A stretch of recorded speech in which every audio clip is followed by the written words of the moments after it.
പൂരത്തിന് ഉത്സവത്തിന് ആനകൾ വേണോ? അതാണ് നമ്മളുടെ ചർച്ചാ വിഷയം. ആനകൾ വേണമെന്ന് വാദിക്കുന്ന, ആചാരാനുഷ്ഠാനങ്ങൾ അതേപടി തുടരണമെന്നാഗ്രഹിക്കുന്ന വലിയൊരു വിഭാഗമുണ്ട്. പ്രകൃതിയുടെ ഏറ്റവും സുന്ദരമായ സൃഷ്ടിയായ ആനകളെ ചങ്ങലക്കിട്ട് ഇത്രമേൽ കഷ്ടപ്പെടുത്തുന്ന ഈ ആചാരങ്ങൾ എത്രയും പെട്ടെന്ന് നിർത്തലാക്കണമെന്ന് ആഗ്രഹിക്കുന്ന മറ്റൊരു പക്ഷമുണ്ട്. ഉത്സവങ്ങളിൽ നടക്കണമെങ്കിൽ നടക്കട്ടെ, അവരുടെ കഷ്ടപ്പാടുകൾ കുറയ്ക്കുക, കഴിയുന്നത്ര അവരെ നല്ല രീതിയിൽ കൊണ്ടു നടക്കുക എന്ന് ആഗ്രഹിക്കുന്ന മൂന്നാമത്തെയോ നാലാമത്തെയോ പല വിധത്തിലുള്ള വിഭാഗങ്ങളും നമുക്കിടയിലുണ്ട്. ഏതായാലും ഈ സെഷൻ്റെ ഒരു തുടക്കത്തിൽ നമുക്ക് ഇന്ന് എത്തിച്ചേർന്നിട്ടുള്ള ബഹുമാന്യരായ അതിഥികൾ അവരുടെ ആശയം, അവരുടെ കാഴ്ചപ്പാട് അതൊന്ന് ആദ്യമേ വ്യക്തമാക്കട്ടെ എന്നാണ് ആഗ്രഹിക്കുന്നത്. അതിൽ ഇവർ ഓരോരുത്തരെയും കുറിച്ച് ആമുഖമായി പറഞ്ഞു കഴിഞ്ഞു. എങ്കിലും ബഹുമാന്യനായ പാറമേക്കാവ് ദേവസ്വം പ്രസിഡന്റിനെ തന്നെ ഒരു സൈഡിൽ നിന്ന് തുടങ്ങിയാണ്. അദ്ദേഹത്തെ തന്നെ ആദ്യമേ ഞാൻ ക്ഷണിക്കുകയാണ്. അദ്ദേഹത്തെക്കുറിച്ച് പറയുമ്പോൾ നമുക്ക് ഇന്ന് എത്തിയിട്ടുള്ളതിൽ ഉത്സവത്തിന് ആനകൾ മസ്റ്റായും വേണം എന്ന് വിചാരിക്കുന്ന ഒരു വിഭാഗത്തിൻ്റെ പ്രതിനിധി തന്നെയായിരിക്കും അദ്ദേഹം. എന്തെന്നാൽ കോവിഡ് കേരളത്തിൽ കാര്യമായ രീതിയിൽ പിടിമുറുക്കിയ ഒരവസരത്തിൽ ഏറെ പ്രശസ്തമായ തൃശ്ശൂർ പൂരത്തിന്, ആ പൂരത്തിന് നമുക്കറിയാം അതിൻ്റെ ഏറ്റവും പ്രധാന രണ്ട് തട്ടകങ്ങളാണ് തിരുവമ്പാടിയും പാറമേക്കാവും. അന്ന് തിരുവമ്പാടി വിഭാഗം പ്രതീകാത്മകമായി ഒരൊറ്റ ആനയിൽ പൂരം നടത്താമെന്ന് വിചാരിച്ചപ്പോൾ പോലും മനുഷ്യരൊന്നും കാണാനും കേൾക്കാനും ഇല്ല എന്ന് ചിന്തിച്ചൊരു സന്ദർഭത്തിൽ പോലും പാറമേക്കാവ് ദേവസ്വം എല്ലാ ആനകളെയും ഉൾപ്പെടുത്തിക്കൊണ്ട് ആളുകളില്ല എങ്കിൽ പോലും ആചാരാനുഷ്ഠാനങ്ങൾ അതിൻ്റെ പടി ആ തൃശ്ശൂർ പൂരത്തിൻ്റെ ചിട്ടയും ആചാരങ്ങളും മുറപ്പടി തന്നെ നടക്കണമെന്ന് വിചാരിച്ച് പ്രവർത്തിച്ച ഒരു നേതൃസ്ഥാനത്തുണ്ടായിരുന്ന വ്യക്തിയാണ്. കേരളത്തിലെ ആന എഴുന്നള്ളിപ്പുകൾക്ക് വേണ്ടി സുപ്രീം കോടതി അടക്കമുള്ള ഒരുപാട് കേസുകൾക്ക് അതിനൊക്കെ നായകത്വം വഹിക്കുന്നൊരു വ്യക്തിയാണ്. ആദരവോടെ അദ്ദേഹത്തെ ക്ഷണിച്ചുകൊള്ളുകയാണ്. സാറിൻ്റെ പൂരത്തിന് നമുക്ക് ആനകൾ ആവശ്യമാണോ? അതിൻ്റെ സാറിൻ്റെ ഒരു കാഴ്ചപ്പാട് ഒന്ന് പങ്കുവച്ചാൽ നന്നായിരുന്നു. Thank you. നമുക്കറിയാം, കേരളത്തിൻ്റെ സംസ്കാരത്തിൻ്റെയും പൈതൃകത്തിൻ്റെയും പാരമ്പര്യത്തിൻ്റെയും ഭാഗമായി നൂറ്റാണ്ടുകൾ അല്ലെങ്കിൽ 1000 കൊല്ലത്തിൻ്റെ മീതെ നടന്നു വരുന്ന ആന എഴുന്നള്ളിപ്പ്, അതായത് ഭഗവാൻ ഭഗവതി ദേവന്മാരുടെ എഴുന്നള്ളിപ്പ് ആനപ്പുറത്ത് തന്നെ ആവണം. അതെങ്ങനെ നടന്നിരുന്നു അതേപോലെ തന്നെ നടക്കണം എന്നുള്ളൊരു അഭിപ്രായമാണ് ഞങ്ങൾക്ക് ഏവർക്കുമുള്ളത്. എന്തുകൊണ്ടെന്നാൽ ആനപ്പുറത്ത് എന്തുകൊണ്ട് എഴുന്നള്ളിക്കണമെന്നതിനെ കുറിച്ച് പല അഭിപ്രായങ്ങൾ ഉണ്ടെങ്കിലും പലരും ചോദിക്കാറുണ്ട് ഏത് പുസ്തകത്തിലാണ് എഴുതിയിട്ടുള്ളത്. വളരെ ഇതിനെക്കുറിച്ച് പഠനം നടത്തി നമ്മുടെ ആലുവയിലുള്ള തന്ത്രവിദ്യാപീഠം അതിലെ മുതിർന്ന പണ്ഡിതന്മാർ ഇതിനെപ്പറ്റി വളരെ വ്യക്തമായിട്ട് പറഞ്ഞിട്ടുണ്ട്. ഭാർഗവ തന്ത്രം, അതുപോലെ തന്നെ പല പുസ്തകത്തിലും ആനപ്പുറത്ത് തന്നെ എഴുന്നള്ളിപ്പാവണം. അതുകൂടാതെ വേണമെങ്കിൽ ഈ കേരളത്തിൻ്റെ പ്രത്യേക ഭൂപ്രദേശം നമുക്കെല്ലാം അറിയാം. നദി, അതുപോലെ തന്നെ മലകൾ, തോടുകൾ, ഈ എഴുന്നള്ളിപ്പുകൾ ഈ പല എഴുന്നള്ളിപ്പുകളും ഇതിൻ്റെ ഇടയിൽ കൂടി പോകേണ്ട കാരണം രഥത്തിലോ മറ്റുള്ള ഇതിലും എഴുന്നള്ളിക്കാൻ സാധിക്കില്ല. അതുകൊണ്ട് തന്നെയാണ് നൂറ്റാണ്ടുകൾക്ക് മുമ്പ് തന്നെ ദേവീദേവന്മാരെ എഴുന്നള്ളിപ്പ് ആനപ്പുറത്താക്കിയിട്ടുള്ളത്. മാത്രമല്ല, പണ്ട് കാലത്ത് എല്ലാവർക്കും ക്ഷേത്രത്തിൽ പ്രവേശനമുണ്ടായിരുന്നില്ല. അപ്പോൾ ഉത്സവങ്ങൾക്ക്, അതായത് പടഹാദിയായാലും ധ്വജാദിയായാലും ഈ സമയത്ത് എല്ലാവർക്കും തൊഴാനും ഏറ്റവും വലിയ മൃഗത്തിൻ്റെ മുകളിൽ തന്നെ അതായത് ആനപ്പുറത്ത് എഴുന്നള്ളിക്കുമ്പോൾ നാനാഭാഗത്തു നിന്ന് വരുന്ന എല്ലാവർക്കും തന്നെ ഭഗവാനെ നേരിട്ട് കണ്ട് തൊഴുത് അനുഗ്രഹം മേടിക്കാമെന്നുള്ളൊരു ഇതും കൂടിയും അതിൻ്റെ പിന്നിലുണ്ട്. അത് അങ്ങനെ പല റീസൺസുമുണ്ട്. എന്താ വെച്ചാൽ ഇപ്പോൾ പലരും പറയണത് ആന ആവശ്യമില്ല, പക്ഷേ ആന ആവശ്യമാണ്. ഇതാണ് കാരണം. മാത്രമല്ല, നൂറ്റാണ്ടുകളായിട്ട് നടന്നു വരുന്ന സംസ്കാരത്തിനെ തകർക്കാനായിട്ട് പല NGOs, ഫോറിൻ ഫണ്ടഡ് NGOs ആണ് തകർക്കാൻ നോക്കുന്നത്. അത് ഭാരതത്തിൻ്റെ സംസ്കാരത്തിനെയും പൈതൃകത്തിനെയും തകർക്കാനായിട്ട് കണ്ടിന്യൂസ് ആയിട്ട് നടന്നു വരുന്ന ഏതാണ്ട് കഴിഞ്ഞ 10-15 കൊല്ലമായിട്ടാണ് ഇത് കൂടിയിട്ടുള്ളത്. അതിനെ ആ ഒരു കടന്നുകയറ്റത്തെ നമ്മൾ വിട്ടുകൊടുത്താൽ നമ്മുടെ സംസ്കാരവും പൈതൃകവും തന്നെ തകർന്ന് ഇപ്പോൾ തന്നെ നമുക്കറിയാം വളരെയധികം മാറ്റങ്ങൾ വരുത്താനുള്ള ശ്രമങ്ങളുണ്ട്. ഇത് വെസ്റ്റേൺ വേൾഡിൻ്റെ ഫണ്ടഡ് ആയിട്ടുള്ളതാണ്. അപ്പോൾ അതല്ലാണ്ട് ആന കാലങ്ങളായിട്ട് എഴുന്നള്ളിച്ച് വരുന്ന ഈ ആന എഴുന്നള്ളിക്കാണ്ടിരിക്കാനായിട്ട് യാതൊരു കാരണമില്ല. അറ്റ് ദ സെയിം ടൈം ആനയെ നമ്മൾ വളരെ നല്ല രീതിയിൽ അവരെ സംരക്ഷിക്കണം, ഉപദ്രവിച്ചിട്ട് പാടില്ല. There should not be any cruelty towards elephants. ഇതൊന്നുമില്ലാതെ നമുക്ക് ആനകളെ എഴുന്നള്ളിക്കാൻ സാധിക്കും. അതന്നെ നടന്നുകൊണ്ട് പോകണം എന്നുള്ളതാണ് എൻ്റെ അഭിപ്രായം. പാറമേക്കാവ് ദേവസ്വത്തിൻ്റെ പ്രസിഡന്റ് ശ്രീ രാജേഷ് പൊതുവാളാണ് നമ്മളോട് സംസാരിച്ചത്. മികച്ചൊരു സംഘാടകനും വ്യവസായിയുമായ എൻ്റെ പേര് ശ്രീ രാജീവ് ചേർപ്പ്, അദ്ദേഹത്തിൻ്റെ അഭിപ്രായം പങ്കുവയ്ക്കുന്നു. ആദ്യത്തെ സെഷനിൽ ഓരോരുത്തരും കഴിയുന്നത്ര കുറച്ച് സംസാരിക്കണം, അവരുടെ ആശയം നമുക്ക് മുന്നോട്ട് വയ്ക്കണം. ഞാനത് റെസ്ട്രിക്ഷൻ പറയുകയല്ല, അത് എന്നിട്ട് നമുക്കതൊരു ഡിബേറ്റിൻ്റെ സ്വഭാവത്തിലേക്ക് മാറാവുന്നതാണ് എന്ന് വിചാരിക്കുകയാണ്. നമസ്കാരം. ആനകളുമായി ബന്ധപ്പെട്ട ആചാരങ്ങളും അനുഷ്ഠാനങ്ങളുമൊക്കെ രാജേഷ് പങ്കുവെച്ച് കഴിഞ്ഞു. തികച്ചും വ്യത്യസ്തമായിട്ടുള്ള ഒരു വീക്ഷണകോണിൽ കൂടിയാണ് ഞാനിതിനെ പരിചയപ്പെടുത്താൻ ശ്രമിക്കുന്നത്. ആന എഴുന്നള്ളിപ്പുമായി നമ്മളൊരു ചർച്ച സംഘടിപ്പിക്കുമ്പോൾ ഈ ആന എഴുന്നള്ളിപ്പ് എന്ന ആശയം തന്നെ എങ്ങനെ ഉണ്ടായി എന്നുള്ളത് നമ്മൾ ചിന്തിക്കേണ്ടതാണ്. ഇവിടെ ഇരിക്കുന്ന കുറച്ച് പേരുടെയെങ്കിലും ഒരു ധാരണ, അതിനെപ്പറ്റിയുള്ള ധാരണ ആന എഴുന്നള്ളിപ്പ് കേരളീയ ക്ഷേത്ര ആചാരങ്ങളുടെ ഭാഗമായിട്ടാണ് ഉണ്ടായിട്ടുള്ളതെന്നാവും. എന്നാൽ തികച്ചും വ്യത്യസ്തമായൊരു കാര്യമാണ് ചരിത്രപരമായി പരിശോധിക്കുമ്പോൾ നമുക്ക് മനസ്സിലാക്കാൻ സാധിക്കുക. ആനയും മനുഷ്യരാശിയും തമ്മിലുള്ള ഒരു സൗഹൃദം ഉടലെടുക്കുന്നത് ബുദ്ധ സംസ്കാരത്തിൽ നിന്നാണ്. വളരെ പണ്ട് തന്നെയുള്ള ബുദ്ധ സംസ്കാരത്തിൽ ഒരുപാട് മിത്തുകളും കഥകൾ കൂടി ഇതിനെ ശക്തീകരിക്കുന്നുണ്ട്. ബുദ്ധൻ്റെ കാലത്തുള്ള കഥകൾ 2-3 ഉദാഹരണങ്ങൾ എടുക്കാം. സിദ്ധാർത്ഥൻ്റെ അമ്മയായ മായ സിദ്ധാർത്ഥനെ ഗർഭം ധരിച്ചിരിക്കുമ്പോൾ 4 കൊമ്പുള്ള ഒരു വെള്ള നിറത്തിലുള്ള ആന അവരുടെ ഗർഭപാത്രത്തിലുണ്ട് എന്നവർ സ്വപ്നം കണ്ടു. അതുപോലെ തന്നെ ബുദ്ധത്തിൻ്റെ പൂർവ്വജന്മം ആനയായിരുന്നു. എങ്ങനെയുള്ള കുറേ മിത്തുകളിൽ കൂടിയാണ് ഇവർ ഈ ബുദ്ധനും ആനയും തമ്മിലുള്ള ഒരു കണക്ഷൻ എസ്റ്റാബ്ലിഷ് ചെയ്യുന്നത്. അതുകൊണ്ട് തന്നെ ബുദ്ധ സംസ്കാരം ഏതൊക്കെ രാജ്യങ്ങളിൽ വേരോടിയിട്ടുണ്ടോ, ഇന്ത്യ അടക്കമുള്ള രാജ്യങ്ങളിൽ, ഇന്ത്യയുണ്ട്, അതിൽ നേപ്പാളുണ്ട്, പിന്നെ ഇന്തോനേഷ്യയുണ്ട്, ശ്രീലങ്കയുണ്ട്, ജപ്പാനുണ്ട്, അങ്ങനെ ബുദ്ധ സംസ്കാരത്തിന് വേരോട്ടമുണ്ടായ എല്ലാ രാജ്യങ്ങളിലും ഈ ആനയും മനുഷ്യരാശിയും തമ്മിലുള്ള ഒരു സൗഹൃദം എസ്റ്റാബ്ലിഷ് ചെയ്യപ്പെട്ടിട്ടുണ്ട്. ഇന്ത്യയും കേരളവും അതിൽ നിന്ന് വിഭിന്നമല്ല. പിന്നെ ബുദ്ധ സംസ്കാരത്തിൻ്റെ പല എലിമെൻസും നമ്മുടെ ഹിന്ദുത്വത്തിലേക്ക് ചേർന്ന് വന്നിട്ടുണ്ട്, അല്ലെങ്കിൽ ഇൻഫ്ലുവൻസ് ചെയ്തിട്ടുണ്ട്. സ്ഥലനാമങ്ങളാവാം, ആളുകളുടെ പേരുകളാവാം. അതുപോലെ തന്നെ ഇൻഫ്ലുവൻസ് ചെയ്ത ഒന്നാണ് ഈ ആന എഴുന്നള്ളിപ്പ് നമ്മുടെയൊക്കെ ഹിന്ദുമത ആചാരത്തിൻ്റെ അല്ലെങ്കിൽ ക്ഷേത്രങ്ങളുടെ ഉത്സവത്തിൻ്റെ ഭാഗമായിട്ട് ഇവിടെ എത്തിയിട്ടുള്ളത്. ഇതാണ് എനിക്ക് ആദ്യം പറയാനുള്ള ഒരു പോയിൻ്റ്. ഇത് പൂർവ്വകാല ചരിത്രം. ഇനിയിപ്പോൾ ആന എഴുന്നള്ളിപ്പുമായി നമ്മുടെ ഇന്നത്തെ വിഷയം പൂരത്തിന് ആന വേണോ എന്നുള്ളതാണ്. അപ്പോൾ നമ്മുടെ കേരളത്തിൻ്റെ ആ നാട്ടാന പരിപാലനത്തിൻ്റെയും എഴുന്നള്ളിപ്പുകളുടെയും ഒരു സമീപകാല ചരിത്രം കൂടി ഒന്ന് പരിശോധിക്കുന്നത് നന്നാവും.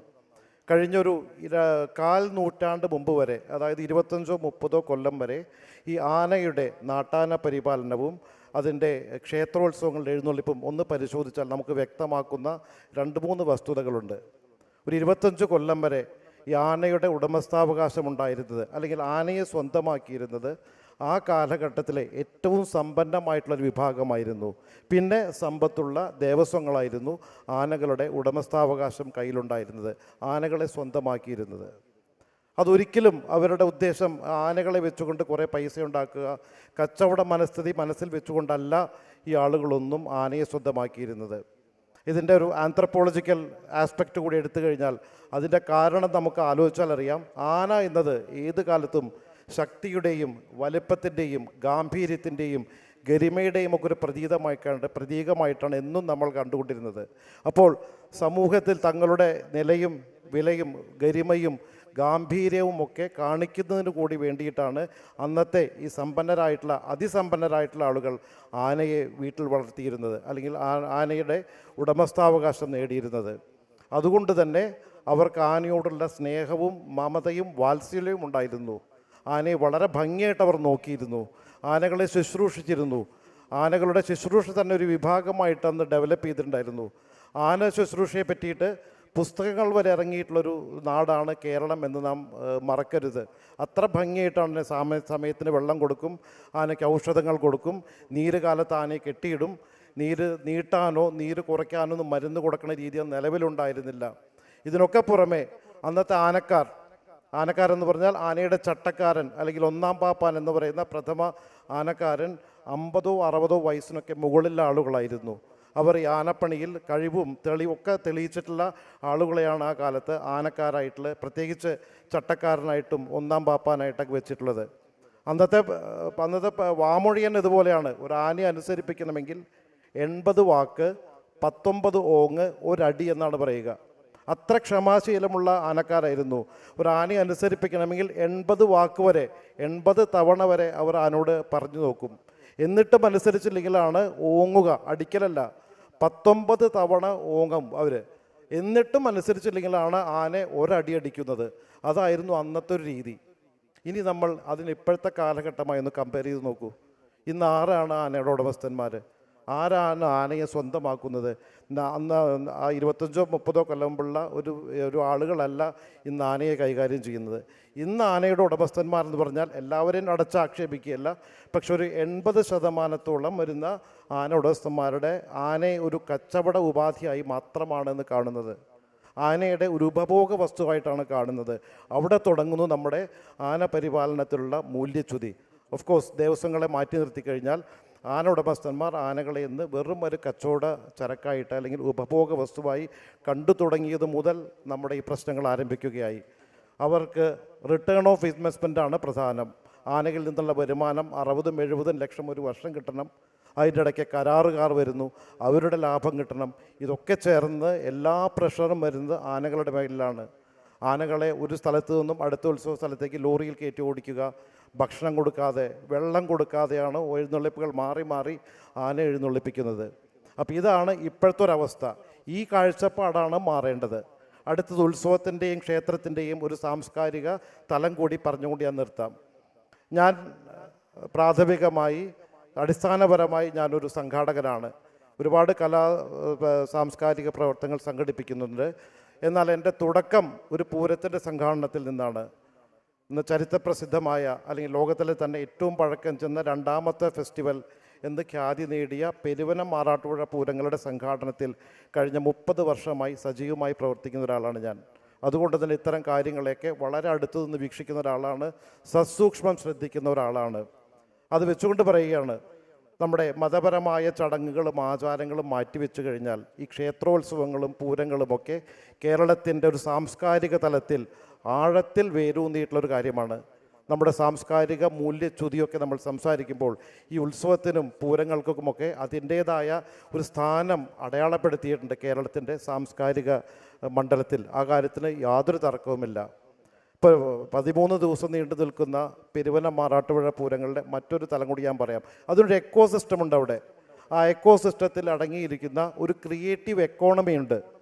60 മുതൽ 100 കോടി രൂപ വരെയാണ് ഈ പെരുവനം ആറാട്ടുപുഴ പൂരത്തിൻ്റെ മാത്രം ക്രിയേറ്റീവ് എക്കോണമി ആയിട്ട് വരുന്നത്.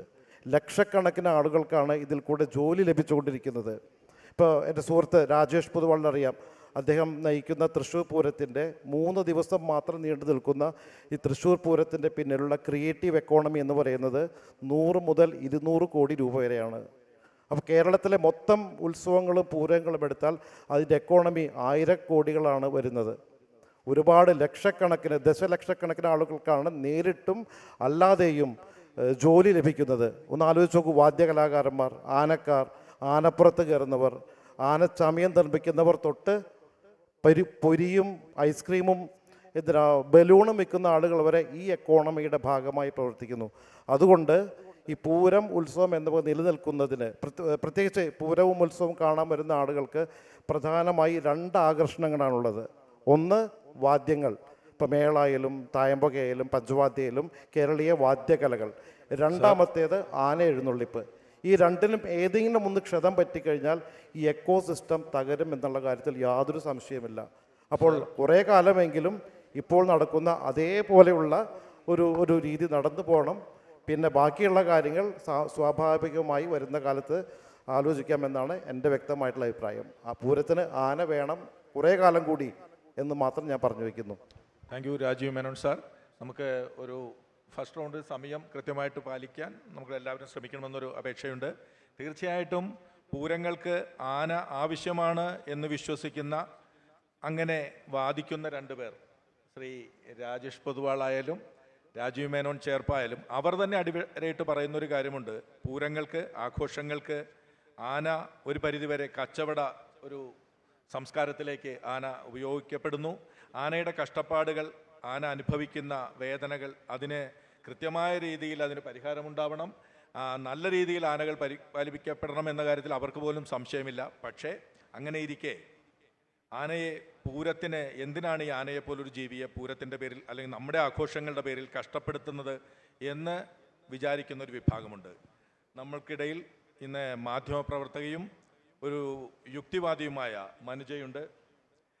മനുജ എൻ്റെ ഒരു നോട്ടത്തിൽ തീർച്ചയായും മനുഷ്യാവകാശങ്ങൾ എന്ന് പറയുന്നത് പോലെ തന്നെ ആനയുടെ ഭാഗത്തു നിന്നുള്ള അവകാശങ്ങൾക്ക് വേണ്ടി ഏറ്റവും കൃത്യവും മൂർച്ചയുള്ളതുമായ വാക്കുകൾ ഒരുപക്ഷെ മനുജയുടെ ഭാഗത്തു നിന്നായിരിക്കുമെന്ന് പ്രതീക്ഷിക്കുകയാണ്. മനുജയുടെ കാഴ്ചപ്പാടുകൾ കേൾക്കുവാൻ ഞങ്ങൾ കാത്തിരിക്കുകയാണ്. എല്ലാവർക്കും നമസ്കാരം. ഇങ്ങനൊരു വേദിയുടെ ഭാഗമാകാൻ സാധിച്ചതിലുള്ള സന്തോഷം അറിയിക്കുന്നു. പാനലിസ്റ്റുകൾക്ക് നമസ്കാരം. ആചാരം ഒരു ഇരുമ്പുലക്കയല്ല എന്ന് മനസ്സിലാക്കുന്ന ചരിത്രബോധമുള്ളൊരു വ്യക്തിയാണ് ഞാൻ. അതുകൊണ്ട് തന്നെ 1000 വർഷം ഇനി സിന്ധു നദിയുടെ സംസ്കാരത്തിൽ അവിടെ സീലുകളിൽ ആനകളെ കണ്ടിരുന്നു. അതുകൊണ്ട് നമ്മൾ ഇത്തരം ആചാരങ്ങൾ നാഴിക്ക് 40 വട്ടവും ഇനിയുള്ള കാലഘട്ടങ്ങളിലേക്കും കൊണ്ട് നടക്കണമെന്ന് പറയുന്നതിനോട് എനിക്ക് ഒരു തരത്തിലും യോജിക്കാൻ സാധിക്കില്ല. കാരണം നരബലി ഉണ്ടായിരുന്നൊരു ചരിത്രത്തിൽ നിന്നും അത് പിന്നെ നരബലി നടത്തിയാൽ ക്രിമിനൽ കോഡിൽ പ്രശ്നമാകുമല്ലോ എന്ന് വെച്ചാൽ കോഴിയെ വെട്ടുന്ന ഒരു കാലത്തിൽ നിന്നും ഇപ്പോൾ അതുമില്ല, അതിൻ്റെ പ്രതീകമായി എന്തെങ്കിലുമൊക്കെ നടത്തിയാൽ മതി. അപ്പോൾ അങ്ങനെ മാറി ഇരുമ്പുലക്കുകളൊക്കെ മാറി വന്നൊരു കാലഘട്ടത്തിൽ ആചാരങ്ങളുടെ പേരിൽ ആനകൾ വേണമെന്ന് പറയുന്നതോട് എനിക്ക് അടിസ്ഥാനപരമായി യാതൊരുവിധ യോജിപ്പുമില്ല. ഇനി ആരാണ് ആന? വളരെയധികം സ്വതന്ത്ര വിഹാരം നടത്തുന്ന, കാടിൻ്റെ മടിത്തട്ടിൽ ഇങ്ങനെ ഉല്ലസിച്ച് നടക്കുന്ന, ദിവസം കിലോമീറ്ററുകൾ നടക്കുന്ന, ഒരു ദിവസത്തിൽ ഒരു 15-14 മണിക്കൂറോളം ഭക്ഷണം കഴിക്കുന്ന, ഒരു ദിവസം 150 കിലോ മുതൽ അതിൻ്റെ വലിപ്പവും ശരീരത്തിൻ്റെ വിന്യാസവും ഒക്കെ അനുസരിച്ച് ചെറിയ ചെടികളും തൊലികളും, അതായത് ഈ മരത്തിൻ്റെ തൊലികളും പഴങ്ങളും വിത്തുകളും ഒക്കെ തിന്ന് കാടിൻ്റെ എൻജിനീയർ ആയിട്ടുള്ള, അതായത് ആന നടന്നു പോകുമ്പോൾ ആനത്താരി ഉണ്ടാകും, ഒരു എക്കോസിസ്റ്റം ഉണ്ടാക്കുന്ന അത്തരത്തിലുള്ള വലിയൊരു ജീവി, അതായത് കരയിലെ ഏറ്റവും വലിയ സസ്തനി, ഹെർബിവേറസ് അല്ല സസ്യഭുക്കായിട്ടുള്ള ആനയെ നമ്മൾ എന്ത് ചെയ്യും? വാരിക്കുഴികളൊക്കെ കുത്തി ആനയെ പിടിച്ച്, അല്ലെങ്കിൽ ഏതെങ്കിലും തരത്തിലുള്ള റെസ്ക്യൂകൾ എടുത്ത് ആനയെ എന്ത് ചെയ്യും? നാട്ടിലേക്ക് കൊണ്ടുവരും. നമ്മളതിനൊരു പേര് വിട്ടു, നാട്ടാന. നാട്ടിലൊരു ആനയില്ല സാർ. ആനയെ ഒരിക്കലും നിങ്ങൾക്ക് നിങ്ങളുടെ പട്ടിയെ പോലെയോ പൂച്ചയെ പോലെയോ കോഴിയെ പോലെയോ നിങ്ങളുടെ കുതിരയെ പോലെയോ ആക്കാൻ പറ്റില്ല. ആനയെ നമുക്ക് ഡൊമസ്റ്റിക്കേറ്റ് ചെയ്യാൻ സാധിക്കില്ല. ചോദ്യം പൂരത്തിന് ആന വേണോ എന്നുള്ളതാണ്. എൻ്റെ ചോദ്യം ആനയ്ക്ക് പൂരം വേണോ എന്നുള്ളതാണ്. ആന എവിടെയെങ്കിലും പൂരത്തിന് വേണ്ടി സംസാരിച്ചിട്ടുള്ളത് ഞാൻ അറിയില്ല.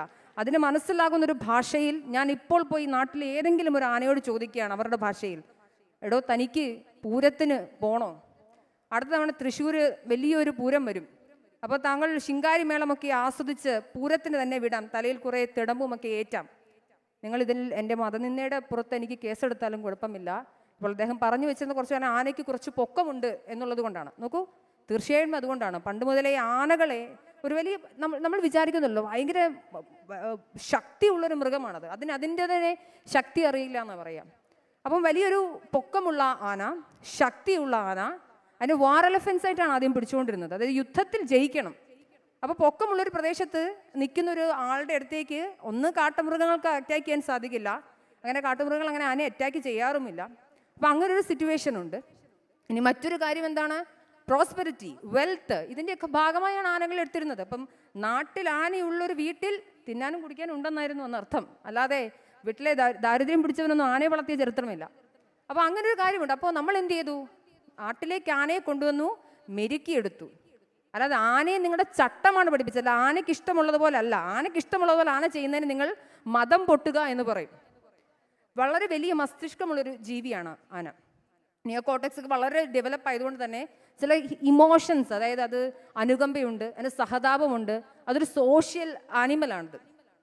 അപ്പോൾ അങ്ങനെ വരുന്ന ആന സ്വാഭാവികമായും നമ്മുടെ ഹ്യൂമൻ ഇമോഷൻസിനോട് റിലേറ്റ് ചെയ്യുമ്പോൾ ആൾക്കാർ വിചാരിച്ചെന്താണ്, ആന കരയും, ആന ഈ ശിങ്കാരിമേളൊക്കെ അങ്ങനെ ആസ്വദിച്ച് പൂരത്തിൽ നിൽക്കുകയാണെന്നാണ്. അല്ല, ആന ഇത് ആസ്വദിക്കുന്നില്ല. അതിലേക്ക് ഞാൻ പറയാം. അതിന് മുൻപ് നമ്മൾ പല കാര്യങ്ങൾക്കായിട്ട് ആന ഉപയോഗിക്കും. ഒന്ന് തടി പിടിക്കാൻ കൊണ്ടുപോകും. ഈ ആനയുടെ ഈ മൂക്ക്, അത് മൂക്കും മേൽച്ചുണ്ടും ഒക്കെ ചേർന്നൊരു കാര്യമാണ് ആനയുടെ തുമ്പിക്കൈ എന്ന് പറഞ്ഞത്. ഏകദേശം 40,000-ഓളം മസിൽ ഗ്രൂപ്പുകൾ നമുക്കൊന്ന് റൗണ്ട് ചെയ്താൽ അത്രയുമുള്ള വളരെ മൃദുലമായ, നിങ്ങളുടെ മൂക്കുകൊണ്ട് നിങ്ങളൊന്ന് നിലത്തുനിന്നൊരു സാധനം എടുക്കാൻ പറ്റുമെന്ന് നോക്കി.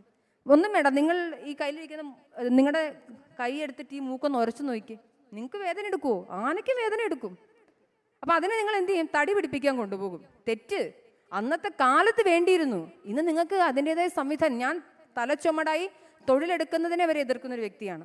നിങ്ങൾക്കിപ്പോൾ എൻ്റെ മെഷീനറീസ് വന്നു, മെക്കാനിസം വന്നു, നിങ്ങൾക്ക് വലിയ ലോക്സുകൾ ലിഫ്റ്റ് ചെയ്യാൻ ആനകൾ വേണ്ട, മനുഷ്യൻ വേണ്ട, നമുക്ക് മെഷീനറി ഉള്ളപ്പോൾ എത്രയോ സുഖമായി നമുക്ക് ഇതിനെ മാറ്റിയെടുക്കാൻ പറ്റും. ഇനി പൂരത്തിലേക്ക് വരാം. എന്താണ് പൂരം? വിശ്വാസ പദ്ധതിയുടെ ഭാഗമായിരിക്കും. നിങ്ങൾ വിശ്വസിച്ചോളൂ. ഒരു മതേതര രാഷ്ട്രത്തിൽ വിശ്വസിക്കാം, വിശ്വസിക്കാതിരിക്കാൻ ഞാനതിനെ എതിർക്കുന്നില്ല. പക്ഷേ പൂരത്തിന് ആനകളെ കൊണ്ടുവരും. 10-15 ആനകളെ നിരത്തി നിർത്തും. ഒരു ആന കാട്ടിൽ താമസിക്കുന്നത് എങ്ങനെയാണെന്ന് പറയാം. ഒരു ടെറിറ്ററി ഉണ്ട്. ഒന്ന് മാട്രിയാർക്കി സിസ്റ്റത്തിലാണ് ആന ഉണ്ടാവുക. പെണ്ണാനകളുടെ കൂട്ടമാണ് ഉണ്ടാവുക. ബുൾസ് അഥവാ കാട്ടുകൊമ്പന്മാർ, അവന്മാർ തന്നെ നടക്കും. അവന്മാർക്കൊരു ടെറിറ്ററി ഒക്കെ ഉണ്ട്. അങ്ങനെ മാട്രിയാർക്കി കൂട്ടത്തിലെ ഏറ്റവും തലമുതിർന്ന അല്ലെങ്കിൽ പവർഫുള്ളായ മാട്രിയാർക്ക് എന്ത് ചെയ്യത്തില്ല, ബുൾസിനെ അടുപ്പിക്കത്തില്ല. എപ്പോൾ അടുപ്പിക്കും? ഇവരുടെ ടെമ്പറൽ ഗ്രന്ഥികളുണ്ട് ഈ 2 സൈഡിലുമായിട്ട്, ചെവിയുടെ ഇരുവശത്തുമായി ടെമ്പറൽ ഗ്രന്ഥികൾ. അവർക്കൊരു മെച്ചുവേർഡ് ഈ പീരീഡ് എത്തുന്ന സമയത്ത് മസ്ത് എന്ന് പറയും, അതായത് നമ്മൾ മദപ്പാട് എന്ന് പറയും. അതിൻ്റെ ടെസ്റ്റോസ്റ്റിറോണൊക്കെ വളരെ ബൂസ്റ്റ് ചെയ്ത് ഇണയെ കണ്ടെത്തി അതിൻ്റെ നെക്സ്റ്റ് ജനറേഷൻ ഉണ്ടാക്കാനുള്ള സമയത്താകുമ്പോൾ അതും ആ ഗ്രൂപ്പിലേക്ക് തിരിച്ചെത്തും. അതല്ലാതെ ബുൾസൊക്കെ സ്വയം അതിനൊരു വലിയ ടെറിറ്ററി ഉണ്ടാകും. ആ ടെറിറ്ററിയിൽ അങ്ങനെ മതിച്ച് നടന്ന് വലിയ സ്ഥലങ്ങൾ വേണം. നമ്മുടെ ഇവിടെ ആനയെ ഭയങ്കര സ്നാനപ്രേമികൾ എന്നാണ് പറയുക. എനിക്ക് പുച്ഛമാണ് അങ്ങനെയുള്ള ആൾക്കാരോട്. എന്ത് പ്രേമം!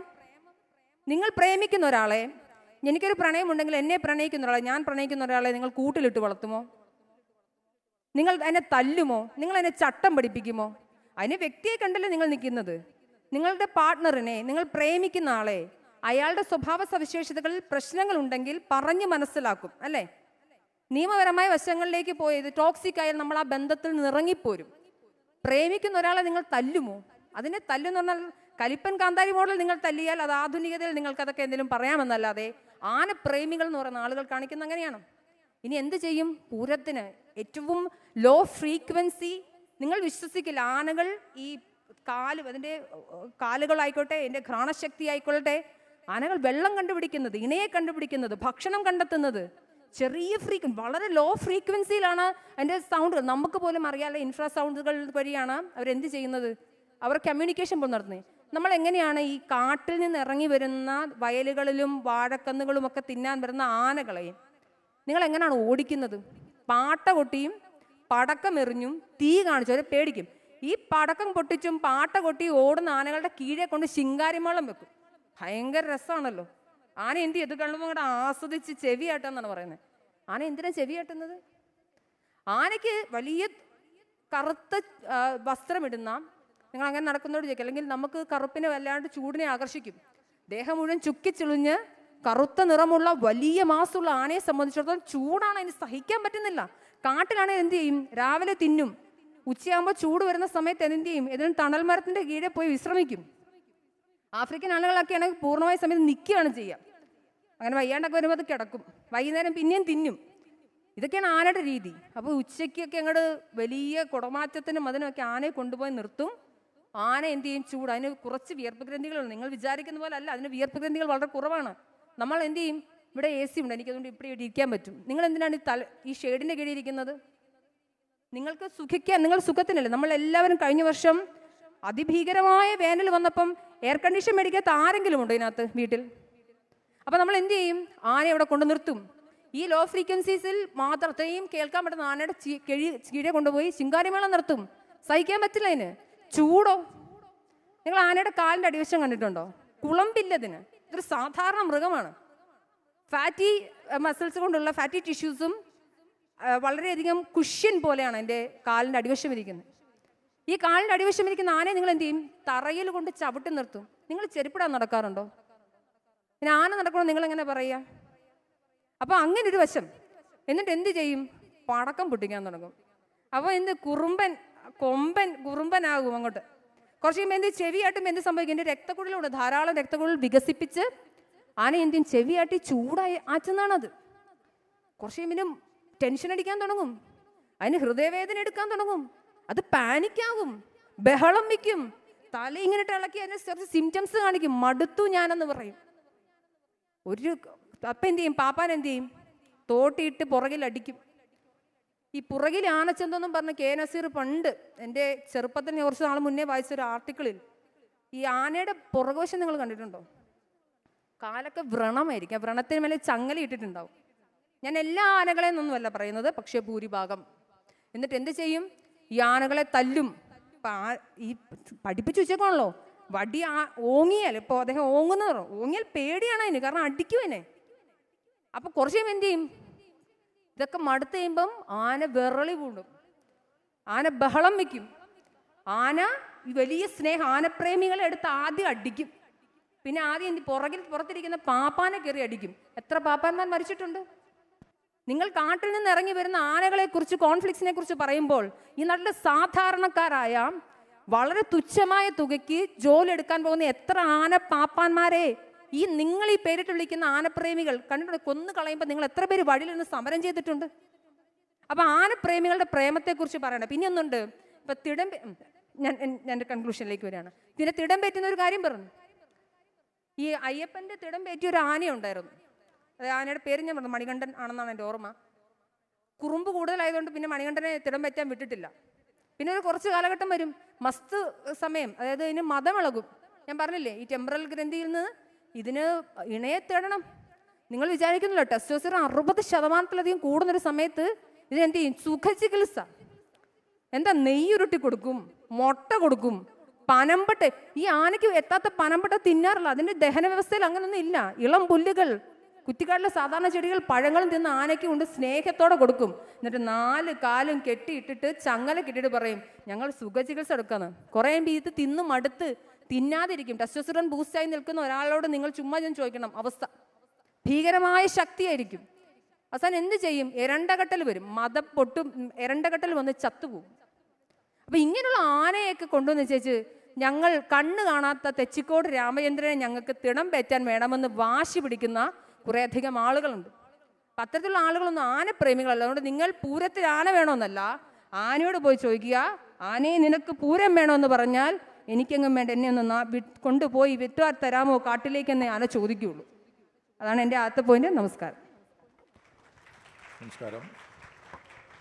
മനുജ മുന്നോട്ട് വച്ച ആശയങ്ങളിൽ, ഉന്നയിച്ച വാദങ്ങളിൽ പ്രധാനമായിട്ടും 2 കാര്യം നമുക്ക് ഓർമ്മയിൽ സൂക്ഷിക്കേണ്ടതുണ്ട്. ഒന്ന്, കാട്ടിൽ ഒരുപാട് വന്യജീവികളുണ്ട്. വലിപ്പമുള്ളതും ആക്രമണകാരികളുമായ ഒരുപാട് വന്യജീവികളുണ്ട്. പുലിയും സിംഹവും എല്ലാം ഇരിക്കെ ആനയെ നമുക്ക് മെരിക്കാൻ കഴിയുമോ എന്നുള്ളതൊരു ചോദ്യം. ആ ചോദ്യത്തിനേറെ പ്രസക്തിയുണ്ട്. പക്ഷേ ആനയെ ഒരു പരിധി വരെയൊക്കെ മെരിക്കാൻ കഴിയുന്നത് കൊണ്ടല്ലേ മനുഷ്യർ ആദ്യകാലം മുതൽ തന്നെ ഈ ആനയെ മെരുക്കിയത് എന്നൊരു ചോദ്യവും നമുക്ക് മുന്നിൽ ബാക്കി നിൽക്കുന്നുണ്ട്. മറ്റൊന്ന്, ഉത്സവത്തിന് ആനകൾ വേണ്ട എന്ന് നമുക്ക് പറയാം. ആ പറയുന്ന അതേ സന്ദർഭത്തിൽ തന്നെ നമ്മൾ ഓർക്കേണ്ടത്, ഉത്സവത്തിന് ആനകൾ വേണ്ട, അല്ലെങ്കിൽ ഡൊമസ്റ്റിക് എലിഫൻസ് എന്ന് പറയുന്ന ഒരു വിഭാഗം തന്നെ, നാട്ടാനകൾ എന്ന് പറയുന്ന ഒരു വിഭാഗം തന്നെ നമുക്ക് ആവശ്യമില്ല എന്നൊരു വാദം നമ്മൾ മുന്നോട്ട് വയ്ക്കുമ്പോൾ തന്നെ അതിനോട് കൂടിച്ചേർന്ന് അതിൻ്റെ തൊട്ട് പിന്നാലെ വരുന്നൊരു ചോദ്യമാണ്, കാട്ടിലെ ആനകളുടെ സുരക്ഷിതത്വം അത് എത്രമാത്രമാണ്? കാട്ടിലെ ആനകൾക്ക് എത്രമേൽ സുരക്ഷിതത്വമുണ്ട്? അവർ സുരക്ഷിതരാണോ? അവരുടെ കൺസേൺസ്, നമ്മളുടെ കൺസേൺ, അവരെത്രമാത്രം അവരുടെ പ്രശ്നങ്ങളെ മനുഷ്യർ അഡ്രസ്സ് ചെയ്യുന്നുണ്ട് എന്നുള്ളത് വലിയ ചോദ്യമാണ്. നമ്മളിത് പറയുമ്പോൾ ശരിയാണ്, മനുജ മുന്നോട്ട് വച്ചൊരു ആശയമുണ്ട്. ആനപ്പണി എന്ന് പറയുന്ന ഒരു തൊഴിലിടത്തിൽ വന്നുപെടുന്ന മനുഷ്യർ, അവർക്ക് ചെറിയ വേതനമാണ് എന്ന് പറയുന്നതിനോട് യോജിക്കാൻ കഴിയില്ല.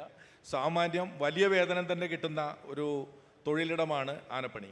പക്ഷേ ധാരാളം പേർ മരിക്കുന്നുണ്ട്, ആനകളാൽ കൊല്ലപ്പെടുന്നുണ്ട്. ഇത് പറയുമ്പോൾ തന്നെ ഇന്ന് വർദ്ധിച്ചു വരുന്ന കാട്ടാനകളുടെ പ്രശ്നങ്ങൾ, അവർ നേരിടുന്ന പ്രശ്നങ്ങൾ, അതിനൊപ്പം തന്നെ ഹ്യൂമൻ എലിഫന്റ് കോൺഫ്ലിക്ട്സ്, കാടിൽ ഇറങ്ങി നാട്ടിലേക്ക് വരുന്ന ആനകളെ കൊണ്ട് മനുഷ്യർ നേരിടുന്ന പ്രശ്നങ്ങൾ. നമ്മൾ ഈ സംസാരിക്കുന്ന ഈ ദിവസത്തിന് ഏതാണ്ട് 24 മണിക്കൂർ മുമ്പ് ഇന്നലെയും ഒരു അന്യസംസ്ഥാന തൊഴിലാളി, നിലമ്പൂരാണെന്നാണ് എനിക്ക് തോന്നുന്നത്, ഉത്തര കേരളത്തിൻ്റെ ഒരു ഭാഗത്ത് കൊല ചെയ്യപ്പെട്ട ഒരു സാഹചര്യത്തിലാണ് നമ്മൾ നിൽക്കുന്നത്. ഇത് വളരെയധികം വർദ്ധിച്ചു വരികയാണ്. ഇതിനോട് കൂട്ടി വായിക്കേണ്ട ഒന്നുകൂടിയുണ്ട്. കേരളത്തിലെ ഇന്നത്തെ തലമുറയിലെ ഏറ്റവും പ്രശസ്തനായ ട്രാങ്കുലൈസ് വിദഗ്ധൻ, മയക്കുപിടി വിദഗ്ധനായിട്ടുള്ള അരുൺ സക്കറിയ പറഞ്ഞൊരു വാചകമുണ്ട്: അരിക്കൊമ്പനെ നമ്മൾ പിടിച്ചില്ലായിരുന്നു എങ്കിൽ ഇന്ന് ആന ജീവനോടെ ഉണ്ടാകുമായിരുന്നില്ല. അദ്ദേഹം കൊടുത്തൊരു ഇൻ്റർവ്യൂവിൽ അദ്ദേഹം പറയുന്നത്. എന്താണ് അതിൻ്റെ അടിസ്ഥാനം? ആ പറയുന്നതിൻ്റെ ഉൾക്കാമ്പ് എന്നതാ കൂടി എന്താണ് എന്നതും കൂടി നമുക്ക് മുന്നിൽ ഒരു ചോദ്യചിഹ്നമാണ്. അരിക്കൊമ്പനെ പിടിച്ചില്ലായിരുന്നു എങ്കിൽ എന്താണ് ആന അവശേഷിക്കില്ലായിരുന്നു എന്ന് പറയുമ്പോൾ മനുഷ്യരിൽ നിന്ന് കാട്ടാനകൾ നേരിടേണ്ടി വരുന്ന വലിയ ആക്രമണത്തിൻ്റെ ഒരു സൂചനകൾ കൂടി അതിൽ അടങ്ങുന്നുണ്ട്. ഉദാഹരണത്തിന് ഞാനൊന്ന് പറയാം. എൻ്റെ ഈ ആനലോകത്തെ വർഷങ്ങൾ നീണ്ട അനുഭവങ്ങൾക്കിടയിൽ കണ്ടുമുട്ടിയ ഒരു ആനയാണ് മുതുമലമൂർത്തി. ജയമോഹൻ എഴുതിയ ആന ഡോക്ടർ എന്ന നോവലിലെ അതിൻ്റെ ആ കേന്ദ്ര കഥാപാത്രമാണ് ഡോക്ടർ കൃഷ്ണമൂർത്തി. അദ്ദേഹത്തിൻ്റെ പേരാണ് ഈ ആനയ്ക്ക് പിന്നീട് ഇട്ടിട്ടുള്ളത്. കാട്ടാനയായിരുന്നപ്പോൾ ഏതാണ്ട് 24ഓളം മനുഷ്യരെ കൊല ചെയ്ത മുതുമലമൂർത്തി പിന്നീട് തമിഴ്നാടിൻ്റെ ആനക്യാമ്പിൽ മനുഷ്യരുടെ പിടുത്തത്തിൽ വന്നതിന് ശേഷം അവിടെ യാതൊരു പ്രശ്നവുമില്ലാതെ സുഖമായി ജീവിച്ച ഒരു ചരിത്രം നമുക്ക് മുന്നിലുണ്ട്. സുഖമായി ജീവിച്ചു എന്ന് ഞാൻ പറയുമ്പോൾ പരിസ്ഥിതിവാദികളായിട്ടുള്ളവർ അല്ലെങ്കിൽ ആനയുടെ സ്വാതന്ത്ര്യത്തിന് വേണ്ടി ആഗ്രഹിക്കുന്നവർ അവരൊക്കെ ചോദിക്കും, മനുഷ്യരുടെ കീഴിൽ മനുഷ്യരുടെ അടിമയായി ജീവിക്കാൻ വിധിക്കപ്പെട്ട ഒരു ആനയ്ക്ക് എത്രമാത്രം സുഖമുണ്ടാകും? അത് ന്യായമായൊരു ചോദ്യമാണ്. പക്ഷേ കേരളം അക്കാര്യത്തിൽ മാതൃകയാക്കേണ്ട സംസ്ഥാനങ്ങളാണ് തമിഴ്നാടും കർണാടകവും ഒക്കെ. നമ്മൾ വളരെയധികം മുന്നേറി എന്ന് പറയുമ്പോൾ പോലും കേരളത്തിൽ ഇന്ന് അങ്ങനെയുള്ള ആനക്യാമ്പുകളില്ല. തമിഴ്നാട്ടിലെ തെപ്പേക്കാടായാലും ടോപ്പ് സ്ലിപ്പ് ആയാലും കർണാടകയിലെ ദുബാര പോലെയുള്ള ആനക്യാമ്പുകളൊക്കെ ആയാലും അവിടെ നമുക്ക് കാണാൻ കഴിയുന്നൊരു പ്രതിഭാസമുണ്ട്, അല്ലെങ്കിൽ അവിടുത്തെ ഒരു സാധാരണ സംഭവമുണ്ട്. പ്രശ്നക്കാരോ അല്ലാത്തതൊക്കെ അവിടേക്ക് എത്തിച്ചേരുന്ന ആനകൾ, കാട്ടാനകളെ ഇവരുടെ കീഴിൽ കൊണ്ടുവന്ന ശേഷം ആനയ്ക്ക് ആവശ്യമായ മരുന്നും ഭക്ഷണവും എല്ലാം നൽകി അവരുടെ സംരക്ഷണം ഉറപ്പാക്കിക്കൊണ്ട് അതേസമയം തന്നെ ഒരു കാട്ടാനയ്ക്കുള്ളതായിട്ടുള്ള എല്ലാ സ്വാതന്ത്ര്യവും ഈ ആനകൾക്ക് പ്രദാനം ചെയ്തുകൊണ്ടുള്ള ഒരു രീതി തമിഴ്നാട്ടിലെ ആനക്യാമ്പുകളിലുണ്ട്. പകൽ സമയങ്ങളിൽ ഇവർ ഈ ആനക്യാമ്പിലുണ്ടാവും. അതിനുശേഷം ഒരു നീട്ടുചങ്ങല ആനയുടെ പിൻകാലുകളിലിട്ട ശേഷം ഇവരെ കാട്ടിലേക്ക് അയച്ചുവിടും. അവർക്ക് മറ്റാനകളുമായിട്ട് മേറ്റ് ചെയ്യാം. അവർക്ക് കാട്ടിലൊരു കാട്ടാനയുടെ എല്ലാ സുഖസൗകര്യങ്ങളും ഉണ്ടാവും. പക്ഷേ ദൗർഭാഗ്യവശാൽ കേരളത്തിൽ അങ്ങനെ ഒരു സാഹചര്യം നിലവിലില്ല. തമിഴ്നാട്ടിലെ അല്ലെങ്കിൽ കർണാടകത്തിലെ ആനക്കാരിൽ അധികവും പരമ്പരാഗതമായി ആനകളെ പരിശീലിപ്പിച്ചിരുന്ന, ആനകളുമായിട്ട് ഇടപെട്ടുകൊണ്ടിരുന്ന ആദിവാസി ഗോത്ര വിഭാഗത്തിൽപ്പെട്ടുള്ളവരാണെന്നും വളരെ എടുത്തു പറയേണ്ട ഒരു കാര്യമാണ്. ഏതായാലും നമ്മുടെ 4ാമത്തെ അതിഥി, ശില്പി, ആനശില്പങ്ങൾ സൃഷ്ടിക്കുന്നയാൾ ശ്രീ സുരേഷ് ഡാവിഞ്ചിക്ക് അദ്ദേഹത്തെക്കുറിച്ച്, ആനകളെക്കുറിച്ച്, ഈ ചർച്ചയെക്കുറിച്ച്, നമ്മുടെ വിഷയത്തെക്കുറിച്ച് എന്താണ് പറയാനുള്ളതെന്ന് കൂടി നമുക്ക് കേൾക്കാം. എല്ലാവർക്കും നമസ്കാരം. ഈ ഒരു ചർച്ചയിൽ പങ്കെടുക്കാൻ കഴിഞ്ഞതിൽ സന്തോഷം. കരിയും കടലും കണ്ടാൽ മതി വരില്ല എന്നാണ് നമ്മൾ പഴമക്കാരൊക്കെ പറഞ്ഞിട്ടുള്ളത്. കരിയും വേണ്ട കരിമരുന്നും വേണ്ട എന്ന് നമ്മുടെ ശ്രീനാരായണ ഗുരുദേവനും പറഞ്ഞിട്ടുണ്ട്. ഞാൻ ഒരുപാട് ആനകളെ 25 വർഷമായിട്ട് 2001 ആദ്യമായിട്ടൊരു ആനയെ ഉണ്ടാക്കുന്നത്. കൊടുങ്ങല്ലൂർ താലപ്പൊലിക്കാണ് ആദ്യമായിട്ട് എൻ്റെ ആനയെ കൊണ്ടുവെക്കുന്നത്. അത് ആനയുടെ ചന്തം കണ്ടുകൊണ്ട് തന്നെയാണ്, ആനച്ചന്തം കണ്ടുകൊണ്ട് തന്നെയാണ് അത്തരത്തിലൊരു ശില്പം ഞാൻ തീർത്തിട്ടുണ്ടായിരുന്നത്. തുടർച്ചയായിട്ട് എൻ്റെ ഒരു വരുമാന മാർഗം തന്നെയായിരുന്നു ഈ ആന എന്ന് പറയുന്നത്. കേരളത്തിൻ്റെ പല ഭാഗത്തും കേരളത്തിന് പുറത്തുമൊക്കെ ഈ ആനയുടെ ശില്പങ്ങൾ എനിക്ക് കൊണ്ട് ജീവിക്കാൻ കഴിഞ്ഞിട്ടുണ്ട്. ഇപ്പോൾ ഒരുപാട് പേര് അത്തരത്തിൽ ആന കൊണ്ട് ജീവിക്കുന്ന ആളുകളുണ്ട്. ആനയുടെ ശില്പങ്ങൾ കൊണ്ട്, റോബോട്ട് എലിഫൻ്റ് എന്ന് പറയുന്ന ആനകൾ കൊണ്ട് ജീവിക്കുന്നവരുണ്ട്. അത് പ്രശാന്ത് ചാലക്കുടി എന്ന് പറയുന്ന എൻ്റെ ഒരു സുഹൃത്താണ്. അതുപോലെ തന്നെ ആന മേക്കർ, അങ്ങനെ കുറേ പേര് ഇതുമായിട്ട് ബന്ധപ്പെട്ട് നിൽക്കുന്നുണ്ട്. ഒരിക്കലും ആനയ്ക്ക് പകരമാവില്ല ഈ ഒരു ആനശില്പം. ആനയുടെ ചന്തവും ഏകദേശം ഇതൊരു ആർട്ടാണ്. ആ ആർട്ട് എന്ന് മാത്രമായിട്ട് നമുക്കതിനെ കാണാൻ പറ്റും. ഒറിജിനലിലെ വെല്ലാനോ അല്ലെങ്കിൽ ഒറിജിനലിനൊപ്പം നിർത്താനോ അല്ലെങ്കിൽ ആന വേണ്ടാന്ന് പറയാനോ ഒന്നും ഞാനില്ല. എൻ്റെ ഒരു പക്ഷം എന്ന് പറഞ്ഞു കഴിഞ്ഞാൽ ഇതിനെ പരിമിതപ്പെടുത്തണം എന്നുള്ളതാണ് എൻ്റെ ഒരു പക്ഷം. കാരണം നമ്മൾ പണ്ട് ആളുകൾ കുറവായിട്ടുണ്ടായിരുന്ന ഒരു സമയത്താണ് ആചാരങ്ങളൊക്കെ ഉണ്ടായിരുന്ന സമയത്തും ഈ ആചാരങ്ങളൊക്കെ കടന്നു വന്നിട്ടുള്ളത്. പക്ഷേ ഇപ്പോൾ ജനസാന്ദ്രത എത്രത്തോളം ഉണ്ടെന്ന് നമുക്ക് തന്നെ അറിയാം.